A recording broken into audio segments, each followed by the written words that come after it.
In our last lecture, we have seen about the bailable and non-bailable offenses. So bailable offense म्हणजे काय, जे छोटे offences आहेत त्यांची बेल होऊ शकते, आणि non bailable offences are more serious when compared to the bailable offences. जेव्हा आपण कंपॅरिझन करतो की बेलेबल आणि नॉन बेलेबलमध्ये कोण सिरियस नेचरचं आहे, त्यावेळेस आपल्याला कळतं की नॉन बेलेबल जे ऑफेन्सेस आहेत ते सिरियस नेचरचे आहेत. Okay, generally serious offences punishable with 3 years. जे सिरियस ऑफेन्सेस आहेत ते 3 वर्षापर्यंत त्याला शिक्षा होते. 3 years इम्प्रिझनमेंट अँड अबाव, 3 वर्षाची शिक्षा किंवा त्याच्यावर त्याला शिक्षा होते, म्हणजे जेल होते. आणि non bailable and the offences punishable with less than 3 years imprisonment are bailable. हा साधा कॉमन जनरल फरक आहे की 3 वर्ष शिक्षा झाली किंवा त्याच्यापेक्षा जास्त शिक्षा झाली तर तो नॉन बेलेबल ऑफेन्स आहे, आणि बेलेबल ऑफेन्सला पनिशमेंट किती असते, लेस दॅन 3 years. ओके, आता distinction between bailable and non bailable offences तुम्ही पेपरमध्ये सुद्धा असंच लिहायचं आहे. याच्यावर तुम्हाला शॉर्ट नोट येते किंवा छोटा प्रश्न येतो.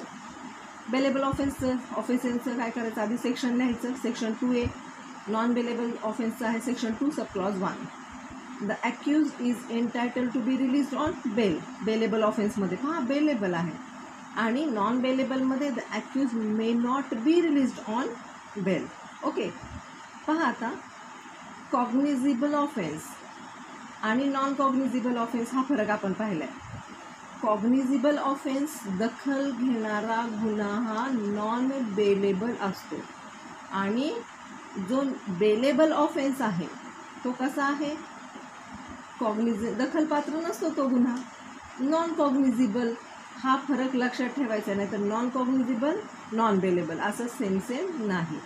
So here the accused has right to be released on bail, bailable. The accused has no right to be released on bail. However, the person accused of non-bailable offense may be released on bail subject to judicial discretion. तो पण बेलवर सुटू शकतो, पण judicial डिस्क्रिशनवर आहे, judicial डिसिजनवर आहे. Less serious in nature. Bailable offences are less serious in nature, आणि इकडे non bailable offences are more serious in nature. Generally offences punishable with imprisonment for less than 3 years, हे लक्षात ठेवा, हा इम्पॉर्टंट पॉईंट आहे. Are bailable offences. Generally the offences punishable with imprisonment for 3 years और मोर R non bailable. 3 वर्ष किंवा 3 वर्षापेक्षा अधिक पनिशमेंट असेल तर नॉन बेलेबल ऑफेन्स आहे. A person to be accused of bailable offense cannot apply for anticipatory bail.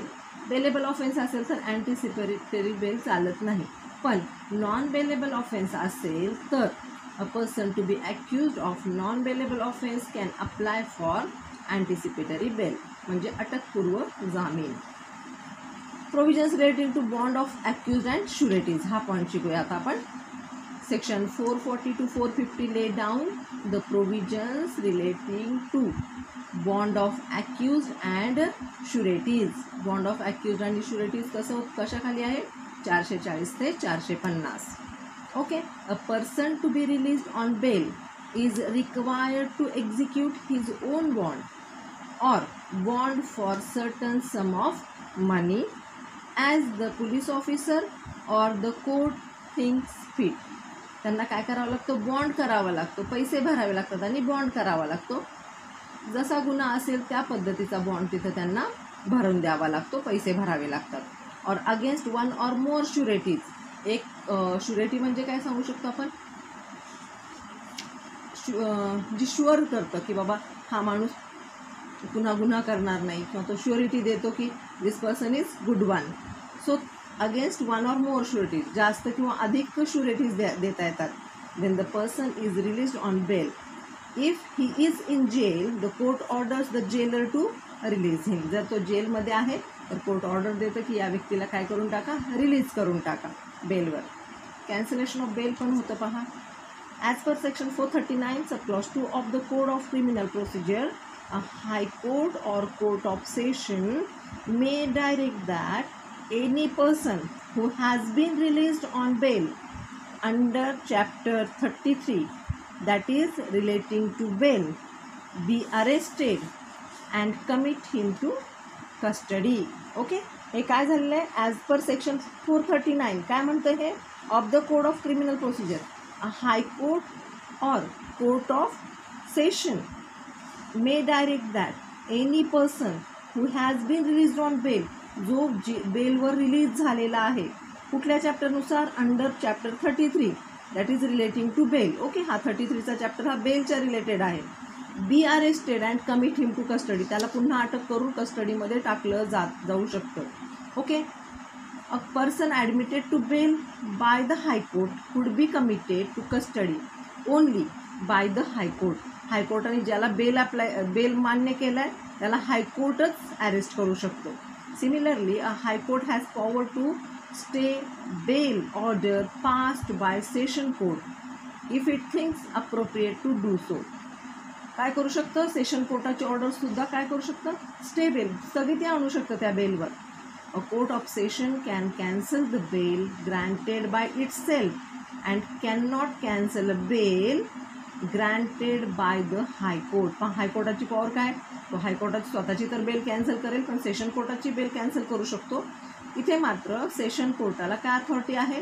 त्यांनी जो बेल ग्रँट केला आहे तेवढा आणि तेवढाच ते हे करू शकतात, कॅन्सल करू शकतात. हायकोर्टाचा बेल इथं कॅन्सल होत नाही. Unless new circumstances are arise during the progress of the trial after an accused person has been admitted to bail by high court. नवीन काही सर्कमस्टन्सेस अवेलेबल म्हणजे काही नवीन गुन्हे वगैरे सिद्ध झाले तर त्या व्यक्तीला परत अटक केली जाते. पण जर समजा तसं होत नसेल तर बेलवर मान्य केलं जातं बेल.